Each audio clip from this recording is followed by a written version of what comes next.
বাংলা ভাষাতে অপমান, সাগরদিঘিতে প্রতিবাদ কর্মসূচি বিধায়ক ভাইরন বিশ্বাসের।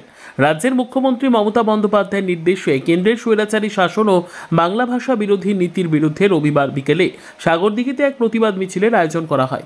এই মিছিলে নেতৃত্ব দেন সাগরদিঘির বিধায়ক ভাইরন বিশ্বাস। সাগরদিঘি ব্লক যুব তৃণমূল কংগ্রেস কমিটির উদ্যোগে আয়োজিত এই মিছিলে বিপুল সংখ্যক সাধারণ মানুষ ও দলীয় কর্মী সমর্থকরা অংশগ্রহণ করেন। স্থানীয় বিভিন্ন এলাকা থেকে মানুষজন দলীয় পতাকা নিয়ে মিছিলে সামিল হন।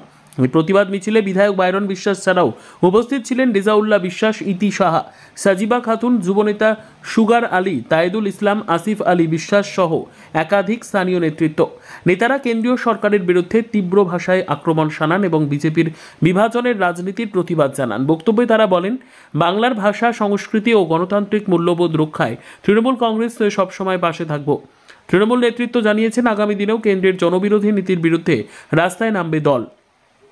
অন্যদিকে তৃণমূলের দাবি, বাংলা ভাষায় কথা বলার জন্য ভিন রাজ্যে বাংলার পরিযায়ী শ্রমিকদের ওপর যে অপমান ও নির্যাতনের ঘটনা ঘটছে তা কোনো বিচ্ছিন্ন ঘটনা নয়, তা বিজেপির নেতৃত্বে এক গভীর ষড়যন্ত্রের অংশ। কখনো বাংলাদেশি সন্দেহে বাঙালিদের হেনস্থা, কখনো মারধর, কখনো উপার্জন কেড়ে নেওয়ার ঘটনা।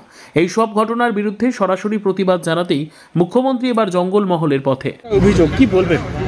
ওরকম কোনো ব্যাপার নেই। আমাদের এই তিরফালার ব্যাপারটা যেটা রাজ্য থেকে এখনও আছে, মানে আমরা হাইমার্ক সোলার লাইট এসব করছি।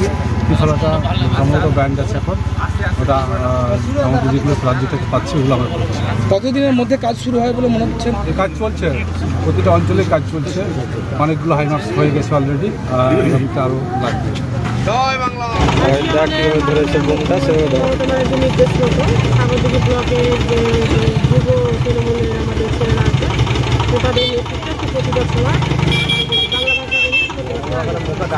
কারাগারে উপস্থিত ছিলেন আজকে?